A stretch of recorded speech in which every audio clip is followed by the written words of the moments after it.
माँ भारती को प्रणाम करता हूँ, सबके गुरु माता पिता को प्रणाम करता हूँ, बच्चों ढेर सारा लाड प्यार और सभी लोगों को सुबह की राम राम। बड़े बुजुर्गों से मेरा एक प्रश्न है,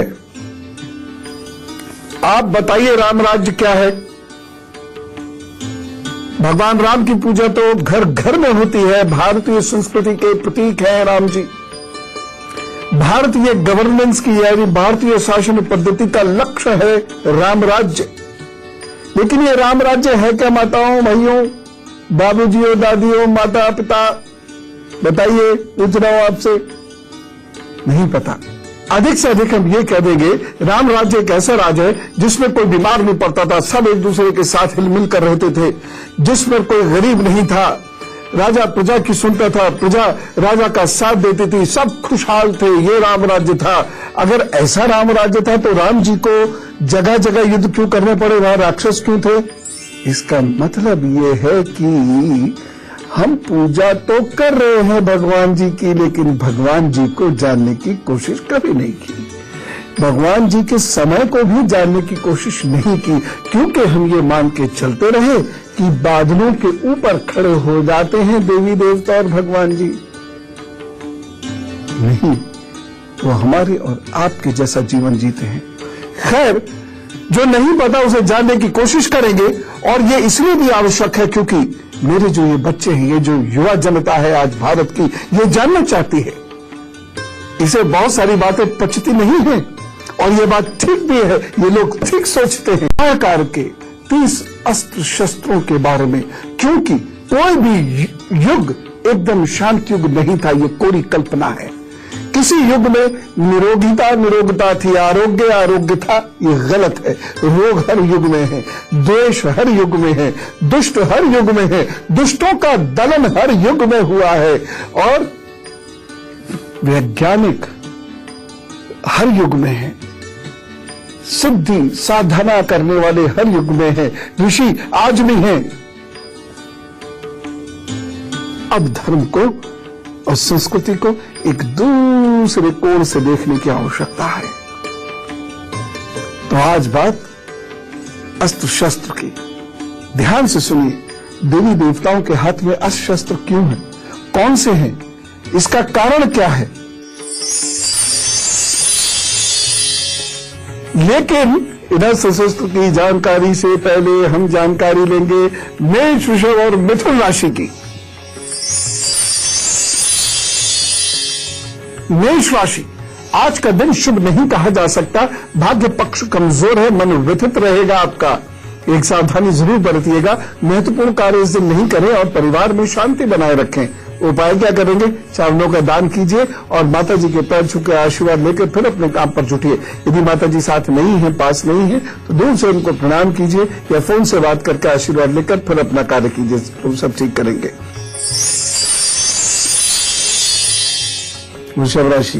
वृषभ राशि वाले लोगों को शुभ समाचार प्राप्त हो सकता है और लाभ के भी योग बने हुए हैं, बस एक सावधानी रखिएगा, विश्वास की कमी हो सकती है, अर्थात मन को हल्का मत होने दीजिएगा। उपाय करना, अपने इष्ट को इत्र अर्पित करें, खुद भी लगाएं और काम पर जुटे। ये इत्र लगाना ये बहुत बढ़िया उपाय है।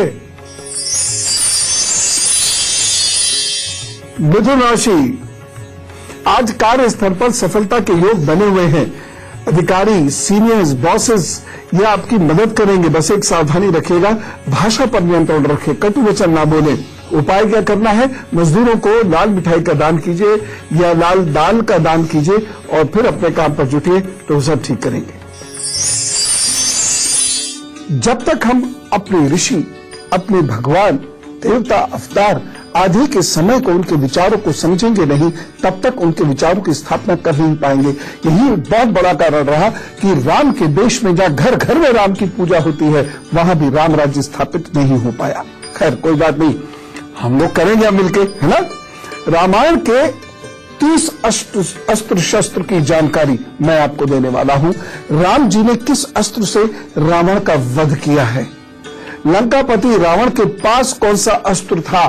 ब्रह्मास्त्र, वैष्णव और पशुपत अस्त्र जैसे दिव्यास्त्रों का पूरा विवरण आज हम आपको देने जा रहे हैं। ब्रह्मा, विष्णु और महेश जी के अस्त्र शस्त्र कैसे थे, ये हम आपको आज बताने जा रहे हैं।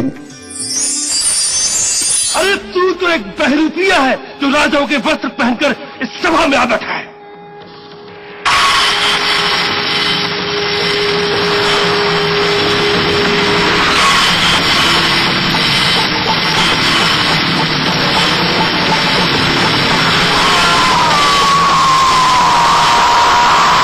हमारे पूर्वजों को अस्त्र शस्त्र की उस विद्या का ज्ञान सदियों पहले था जिसे आज कलयुग में दुनिया के बड़े देश इस्तेमाल कर रहे हैं।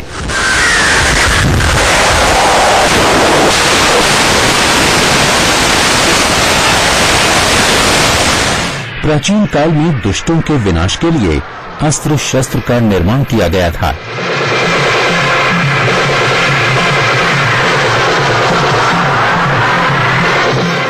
पौराणिक काल में जिस धर्म की स्थापना के लिए अस्त्र शस्त्रों का उपयोग होता था वो अस्त्र और शस्त्र अलग अलग हैं।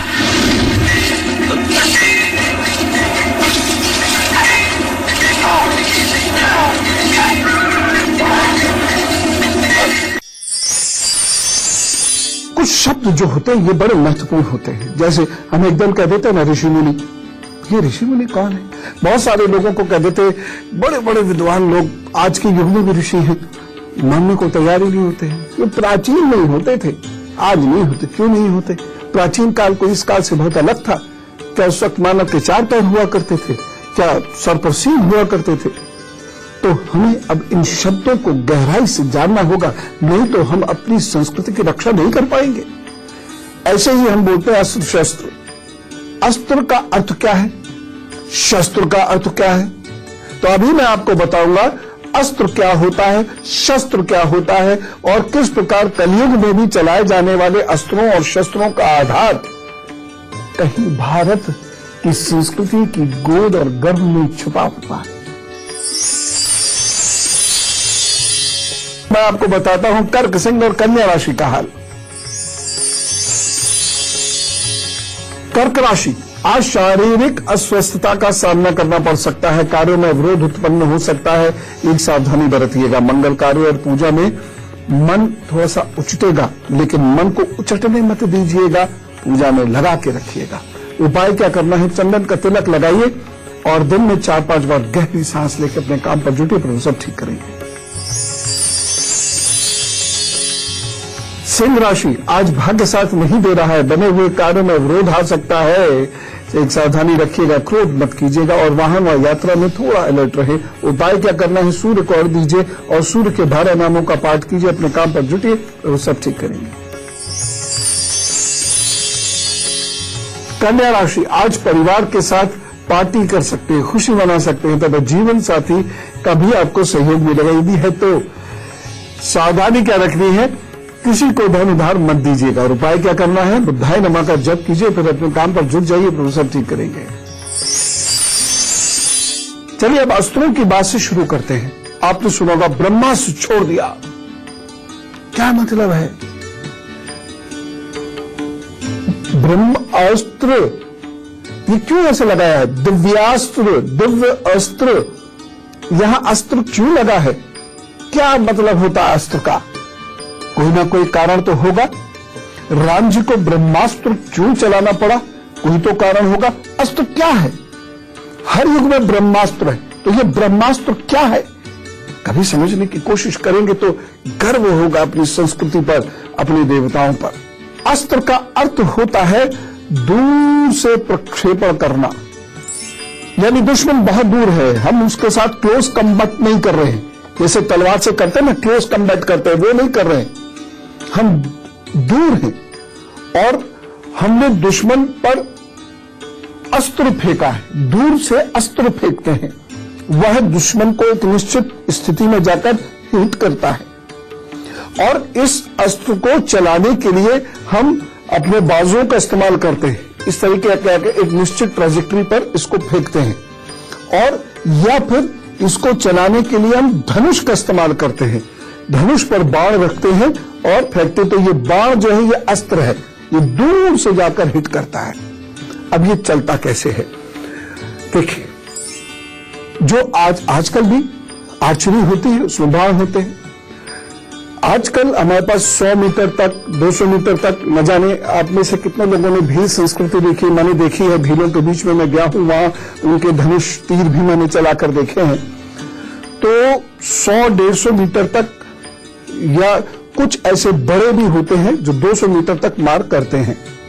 लेकिन हम जिस काल की बात कर रहे हैं वहां 700, 800, 1 किलोमीटर तक की इफेक्टिव रेंज है। कहीं कहीं तो लिखा है 2 योजन। 2 योजन का मतलब है 13 से 16 किलोमीटर, यानी एक योजन में 13 से 16 किलोमीटर होते हैं, यानी 2 योजन में लगभग 25-26 किलोमीटर से लेकर 30-32 किलोमीटर तक। तो इतना दूर कैसे मारते थे? दरअसल अस्त्र में चलाने के लिए कुछ विशेष ऊर्जाओं की आवश्यकता होती है। अब देखिए, सतयुग, त्रेता युग और द्वापर और इधर कलयुग। कलयुग में यही रॉकेट है। यहां जेटनोदन हुआ, यहां से फायर किया, जेटनोदन हुआ, इसकी पावर से ये यू करके उड़ा और एक निश्चित एंगल पे जहां हमने दुश्मन के लिए टारगेट किया, ये यू गया और ये ब्लास्ट कर गया। और उस वक्त में हम अस्त्र के पीछे एक खास ऊर्जा का इस्तेमाल कर रहे हैं, खास अग्नि का इस्तेमाल कर रहे हैं। केमिकल्स लगे हुए जो हवा के संपर्क में, हवा के घर्षण में आते ही जल उठते हैं और वह वहां पर फायर करता है। यानी कहीं ना कहीं आग को कैसे बारूद के अतिरिक्त भी उत्पन्न किया जा सकता है, इसकी हमें स्पष्ट जानकारी है। हो सकता है हमें फास्फोरस आदि एलिमेंट्स की जानकारी हो, या हमें इस चीज की भी जानकारी है कि किस तरीके से टारगेट पर एक अस्त्र जाके लगेगा और ब्लास्ट करेगा और दुश्मन के बड़े हिस्से को नष्ट करेगा। यह है भारत। हम भारत की जब जय बोलते हैं तो हमें पता होना चाहिए हम किसकी जय बोलते हैं। यह अस्त्र कहलाते हैं।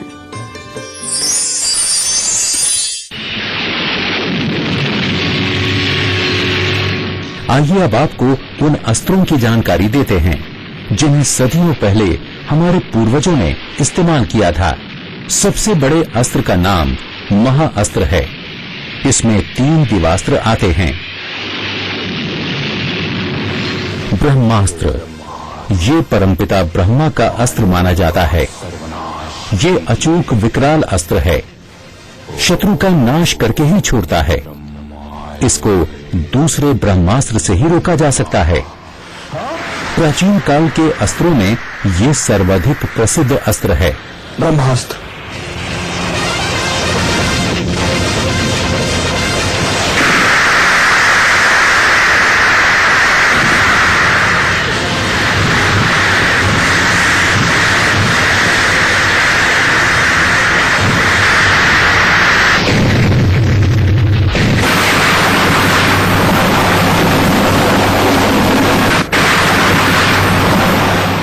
वैष्णव, ये भगवान विष्णु का अस्त्र है।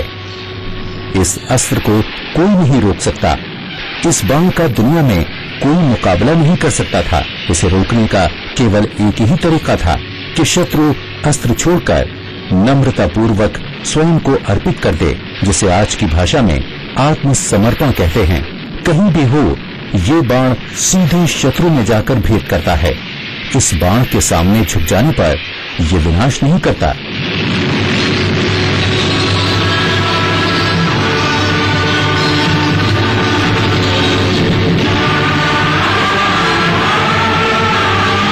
पाशुपत, ये भगवान शिव का अस्त्र है। इससे विश्व नाश हो जाता है। ये बाण महाभारत काल में केवल अर्जुन के पास था। इस अस्त्र का संधान केवल दुष्टों पर किया जा सकता है, नहीं तो ये पलटकर चलाने वाले को ही समाप्त कर देता है। पाशुपतास्त्र कैसा होता है बड़े भैया? अभी दिखाता हूं।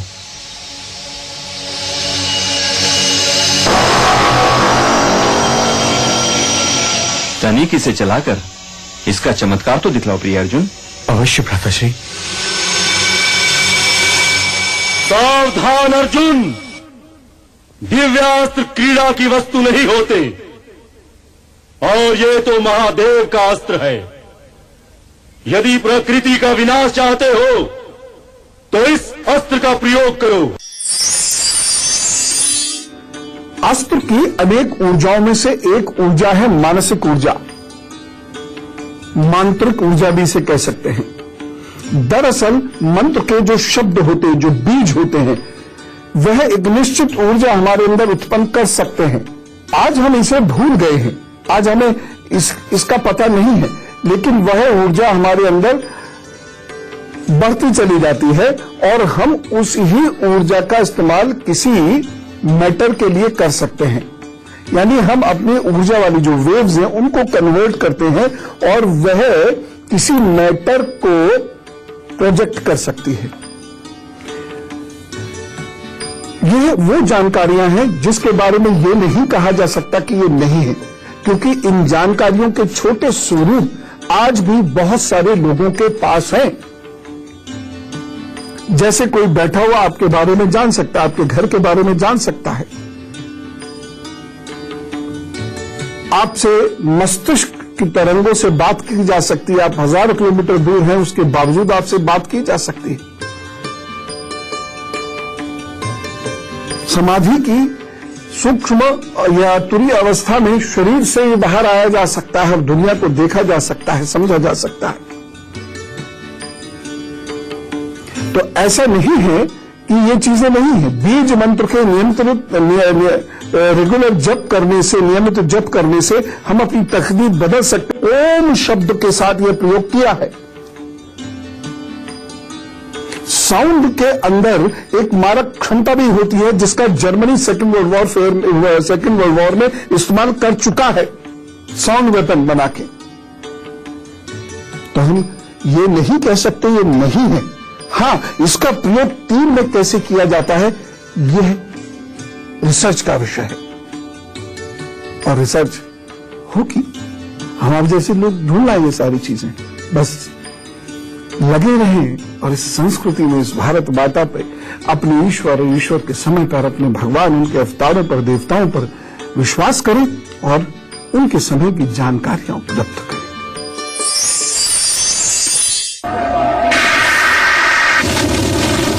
अब आदिकाल में प्रयोग किए गए कुछ और शस्त्रों की जानकारी लीजिए। आग्नेय, ये विस्फोटक बाण है। ये जल के समान अग्नि बरसाकर सब कुछ भस्म कर देता है। इसको रोकने के लिए पर्जन्य का प्रयोग किया जाता था।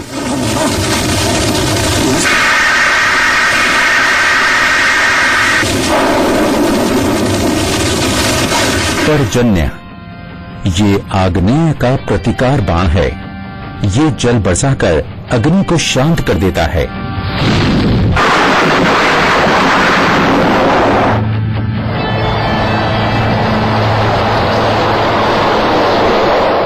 वायव्य, इस बाण से भयंकर तूफान आता है और अंधकार छा जाता है।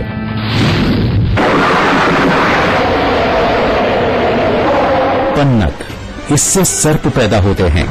इसे रोकने के लिए गरुड़ बाण छोड़ा जाता है।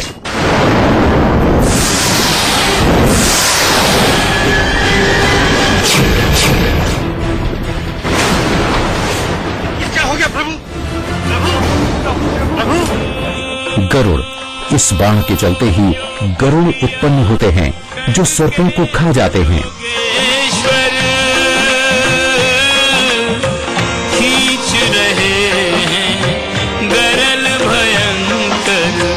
विष को गरुड़ पचाते जाएं, गरुड़ प्रभाव मिटाते जाएं।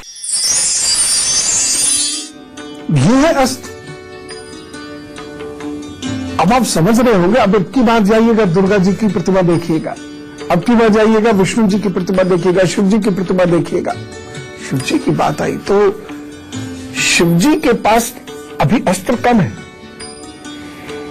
जबकि सारे अस्त्र और शस्त्रों के निर्माता वही हैं। तो उनके पास क्या है? त्रिशूल है। तो फिर ये अस्त्र क्यों नहीं है? ये शस्त्र है। अब आप सोचिए शस्त्र क्या होता है।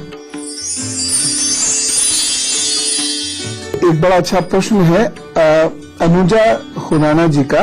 वो कहती है प्रणाम गुरुदेव, जैसे कि आप कहते हैं हमें अपने जल स्रोत गंदे नहीं करने चाहिए, तो हमें अपनी पूजन सामग्री का क्या करना चाहिए? जैसे कि हम इन्हें पहले नहर या नदी में डाल दिया करते थे, प्लीज बताइए।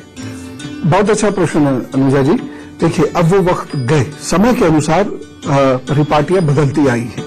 सतयुग की परिपाटी त्रेता में नहीं थी, त्रेता की परिपाटी द्वापर में नहीं थी, द्वापर की कलयुग में नहीं है, तो समय के अनुसार पूजा भी बदलती है।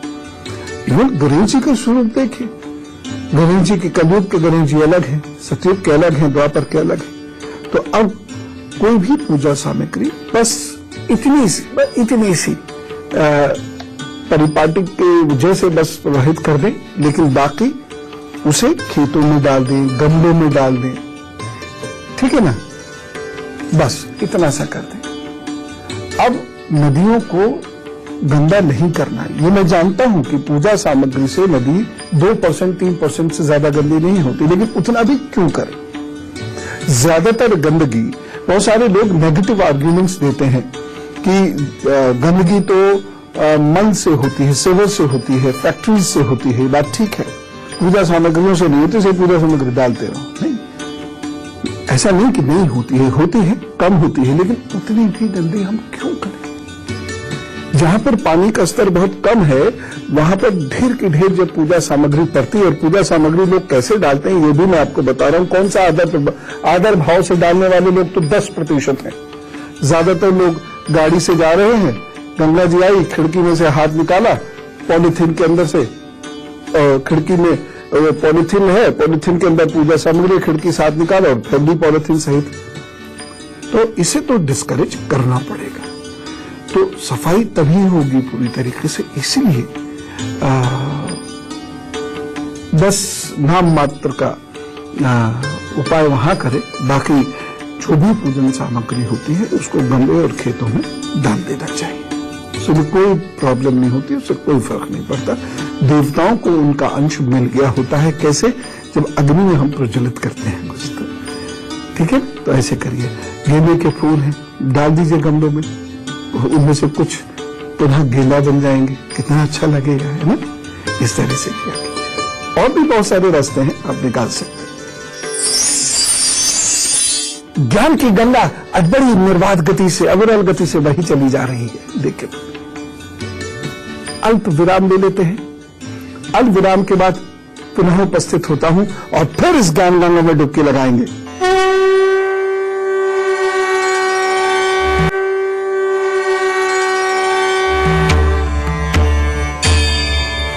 आइए, स्वागत है ब्रेक के बाद।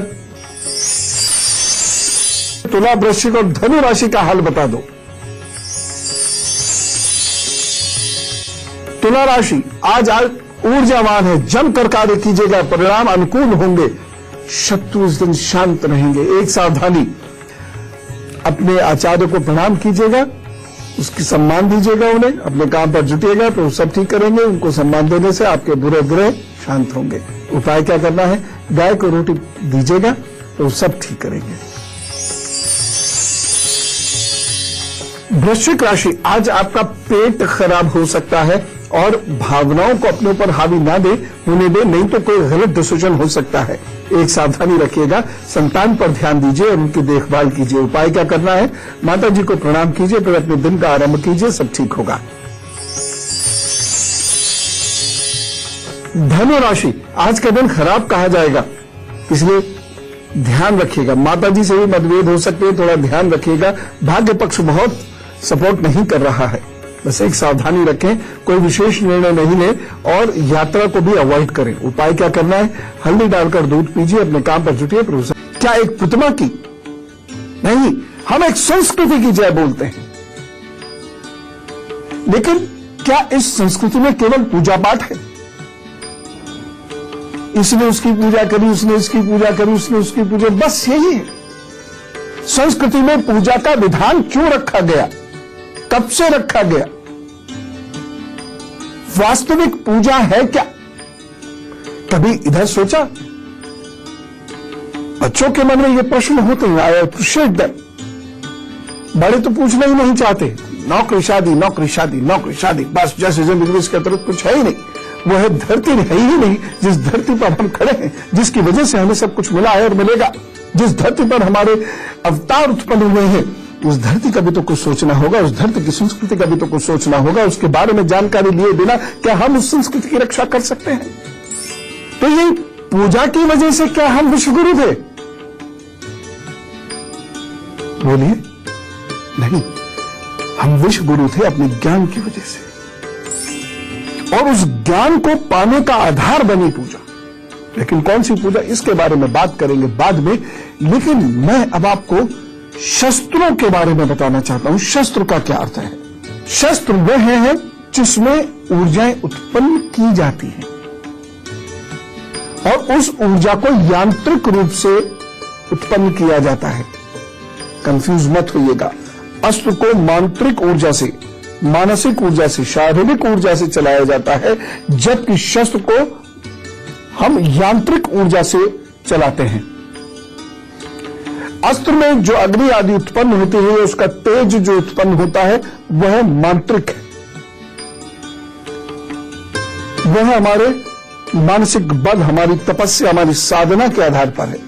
और शस्त्रों के अंदर जो भी कुछ तेज उत्पन्न होता है वह यंत्र के माध्यम से होता है। इसलिए हम शस्त्र को अब बहुत ध्यान से समझें। शस्त्र घातक हथियार है। यह मृत्यु तुल्य कष्ट देने से लेकर मृत्यु तक दे सकते हैं। हम इनको फायर करते हैं। जैसे आज बंदूक के नाल हुई, उसमें हमने गोली फिट की है या मैगजीन से वह गोली फिट है, ठीक। हम ट्रिगर दबाते हैं, एक पतली सी पिन होती है, वह उसमें ठक फायर करती है। उसको आप गोली में देखिएगा, पीछे छेद, एक गड्ढा सा होता है, उस पर वह पिन फायर ऐसे चोट मारती है। उस चोट मारने से उसमें एनर्जी डेवलप होती है, वह बैरल में मूव करती है। बैरल के अंदर इस तरीके से कटिंग्स होती है, वह उसमें ऐसे ऐसे मूव करके गति प्राप्त करके अपने शत्रु को हिट करती है। ऐसी ही एक यांत्रिकी शिवजी ने डेवलप करी, और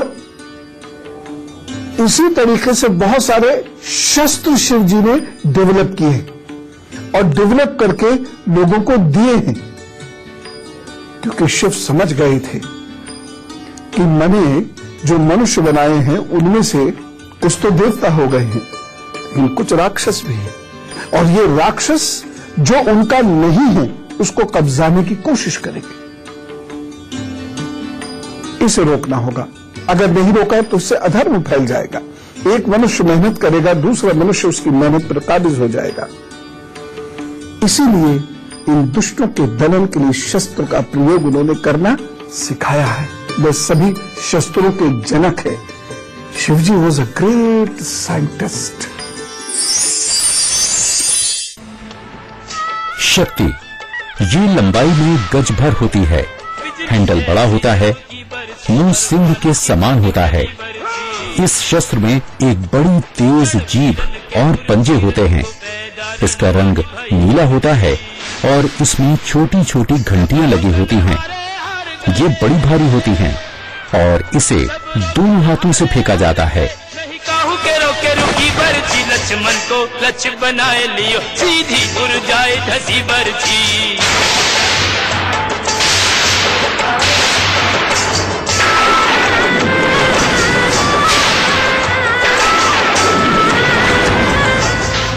तोमर ये लोहे का बना होता है।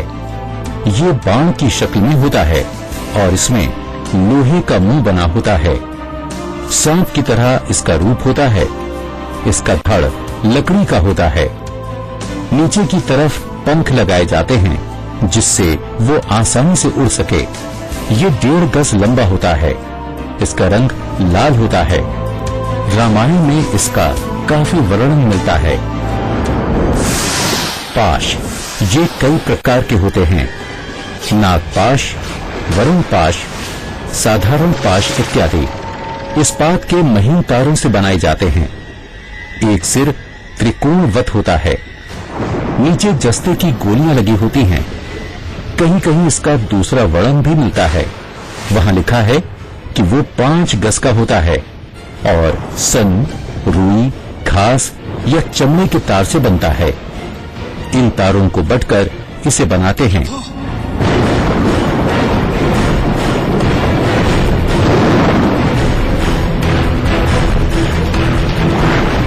यमराज का ये प्रधान अस्त्र माना जाता है। रिष्टि, ये सर्वसाधारण का शस्त्र है, पर यह बहुत प्राचीन है। कोई उसे तलवार का भी रूप बताते हैं। सामान्य सैनिक इसे इस्तेमाल करते थे। गदा, इसका हाथ पतला और नीचे का हिस्सा वजनदार होता है। इसकी लंबाई जमीन से छाती तक होती है। इसका वजन 20 मन तक होता है। एक हाथ से 2 गदाएं उठाई जाती थी। रामायण एवं महाभारत में इसका काफी वर्णन मिलता है।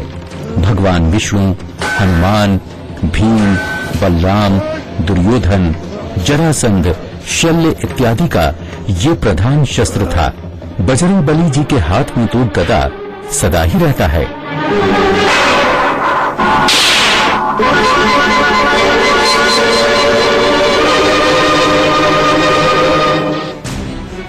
मुग्दर, इसे एक हाथ से उठाते हैं। कहीं ये भी बताया गया है कि हथौड़े के समान भी ये होता है। राक्षसों में ये अस्त्र बहुत प्रसिद्ध था।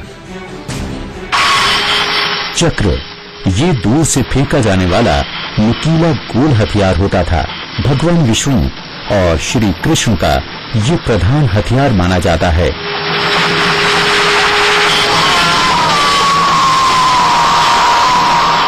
वज्र, इसके 2 प्रकार होते थे, कुलिश तथा अशानी। इसके ऊपर के 3 भाग तिरछे टेढ़े बने होते हैं। बीच का हिस्सा पतला होता है, पर हाथ बड़ा वजनदार होता है। ये इंद्र का प्रधान हथियार था। तो अब दुर्गा जी को देखिएगा, भिंडी, पाश, शूल आदि आदि जो हैं, ये सब शस्त्र हैं।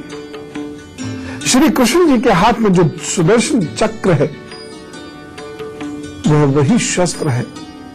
दुश्मन की गर्दन को नाप कर फेंकते हैं और वो बूमरैंग की तरह जाकर वापस भी आता है। ये उसकी टेक्निक है। आज इस प्रकार का एक खेल है बूमरैंग, उसको फेंकते हैं, वो शौ शौ शौ शौ शौ करके वापस भी आ जाता है अपने पास, और वह दुश्मन की गला काट के वापस आ जाता है। त्रिशूल क्या है? अब लोग त्रिशूल को डिफाइन करते हैं किसी और तरीके से। हम त्रिशूल को किसी और तरीके से बताएंगे, लेकिन मकर, कुंभ और मीन राशि के बाद मकर राशि, आज आपके कार्यों में गति बढ़ेगी, सफलता के योग दिखाई दे रहे हैं। बस एक सावधानी रखिएगा, कोई विशेष निर्णय लें तो जीवन साथी यदि हैं तो उनकी सहमति लें। जीवन साथी नहीं है तो बहन, माता, भाभी जी, कोई भी हो, उनकी सहमति लेकर आगे बढ़िए। एक उपाय कर लीजिएगा, छोटी कन्याओं को इस दिन खट्टी मीठी टॉफियां जरूर दें, वो सब ठीक करेंगे। कुंभ राशि, आज धन का व्यय हो सकता है तथा परिवार में बोलते समय थोड़ा आपको संयम न रख पाने के कारण झगड़े का सामना भी करना पड़ सकता है। एक सावधानी जरूर बरतिएगा। आज इन्वेस्टमेंट ना करें तो अच्छा रहेगा। उपाय क्या करना है? गेहूं का दान कीजिए, अपने काम पर जुटिए, तो सब ठीक करेंगे। मीन राशि, आज आपका भाग्य साथ दे रहा है, अतः कार्यों में जुटे रहिए और लाभ प्राप्त करते रहिए। आज का दिन अच्छा है। एक सावधानी, शत्रुओं से सावधान रहें। सरकारी पचड़ों में पड़ने से बचिएगा। उपाय क्या करना है? मंदिर में 5 मिनट का ध्यान करके ईश्वर के दर्शन कीजिएगा, फिर अपने काम पर जुटिएगा। ये मंदिर घर का भी हो सकता है। तो देखिएगा, दिन आपका प्रभु की कृपा से अच्छा चलेगा। अब मैं त्रिशूल की बात करता हूं। शिव जी के पास त्रिशूल होता है, इस तरीके से आपने देखा होगा, वह त्रिशूल लेकर बैठे हैं। अब समझाने वाले लोग त्रिशूल को ऐसे भी कहते हैं, त्रिशूल के 3 फलक हैं और इसको सतगुण, सतोगुण, रजोगुण, तमोगुण ये कहा जाता है। नहीं, त्रिशूल त्रिशूल ही है। अब आप उसका एक्सप्लेनेशन बौद्धिक प्रमाद के लिए करें तो वो एक अलग बात है, किया जा सकता है बौद्धिक प्रमाद के लिए, लेकिन ये वास्तव में त्रिशूल है। यह एक जीती जागती वस्तु है उनके पास, एक जीता जाता शस्त्र है उनके पास।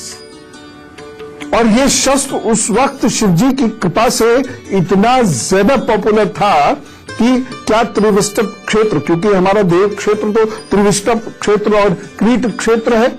त्रिविष्टप क्षेत्र आज का तिब्बत और तिब्बत के कुछ ऊपर के इलाके हैं, और क्रीट प्रदेश में ये चीन आ जाता है।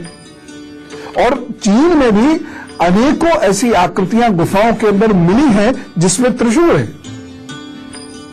ऐसे करके एक योगी बैठे हुए हैं त्रिशूल लिए हुए, और त्रिशूल को चलाने की एक निश्चित विधि है। और इस त्रिशूल से दुष्टों का संहार किया गया है। तो हम इसे कहें ये सतगुण है, तमगुण है, रजगुण है, और शिव इसके क्या कहते हैं अधिपति हैं। शिव तो सबके अधिपति हैं, लेकिन त्रिशूल एग्जिस्ट करता है, ये सिद्धांत नहीं है। ये शस्त्र है, हथियार है, खतरनाक हथियार है। इसको विशेष तरीके से चलाया भी जाता है। त्रिशूल, इसके 3 सिर होते हैं। ये भगवान शिव का प्रधान हथियार माना जाता है। शूल, इसका एक सिर नुकीला तेज होता है। शरीर में भेद करते ही प्राण उड़ जाते हैं। अस्सी तलवार को कहते हैं। ये शस्त्र किसी रूप में पिछले काल तक उपयोग होता रहा। किसी भी सेना में ये सबसे ज्यादा प्रयुक्त होने वाला शस्त्र था।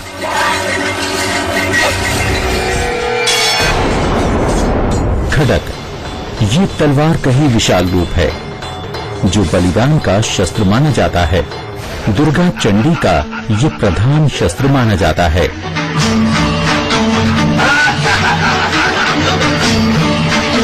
महादेव, आपकी के द्वारा भेंट की हुई इस चंद्रहास के प्रयोग का समय आ गया है। चंद्रहास टेढ़ी तलवार के समान वक्र कृपाण है। ये महाकाल का शस्त्र माना जाता है। भगवान शिव ने प्रसन्न होकर इसे रावण को प्रदान किया था। इसी से ये रावण के प्रमुख शस्त्रों में एक था। फरसा, ये एक प्रकार का कुल्हाड़ा है। राक्षसों का ये प्रमुख शस्त्र था। मुशल, ये गदा के जैसा होता है जो दूर से फेंका जाता है। धनुष, इसका उपयोग बाण चलाने के लिए होता है। किसी भी युद्ध में ये सर्वाधिक प्रसिद्ध शस्त्र है। श्री राम, कर्ण, अर्जुन का ये प्रमुख शस्त्र था।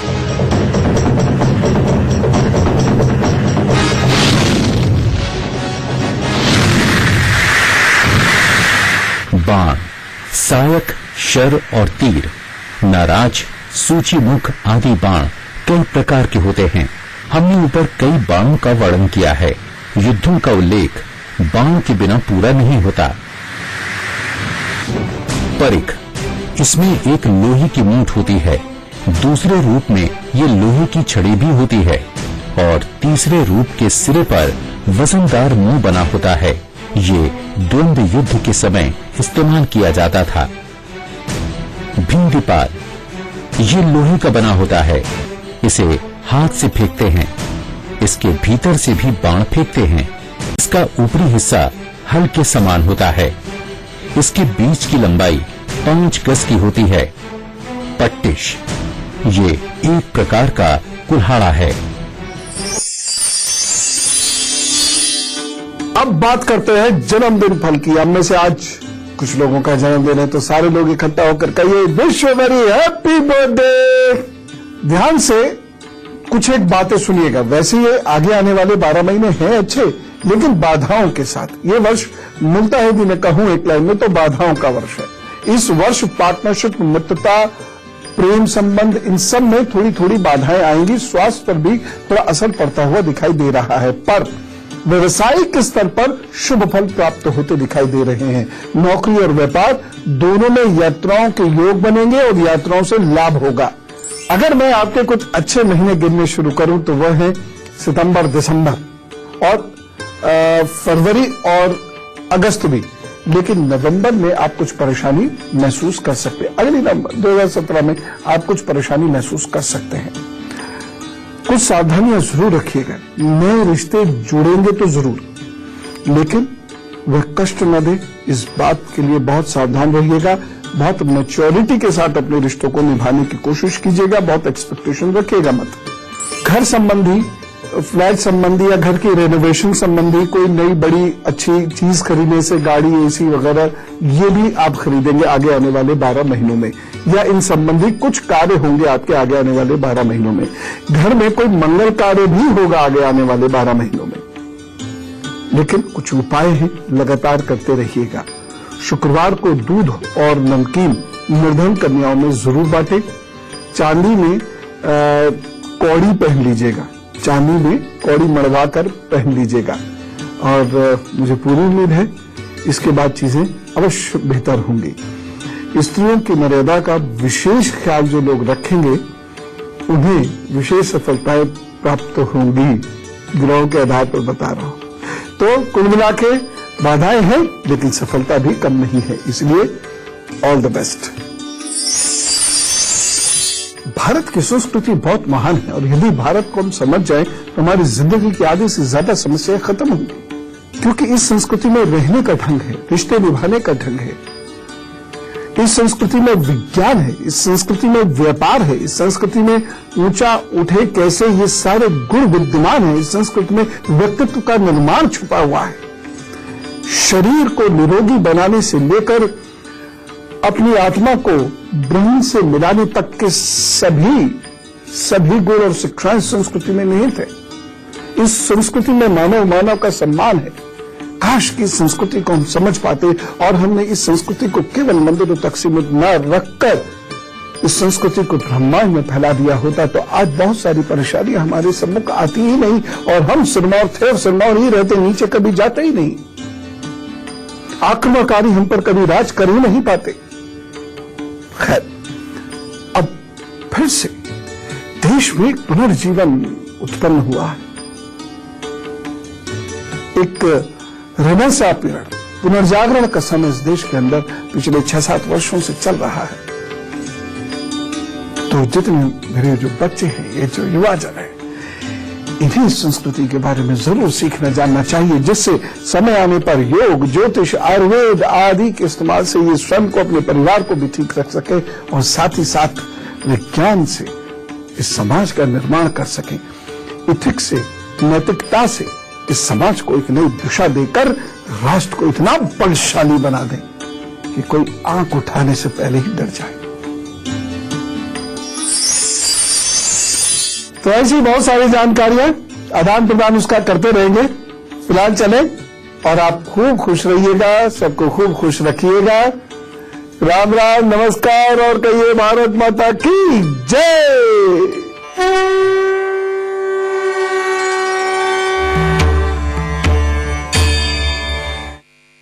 जो लोग 30 दिसंबर तक अपनी काली कमाई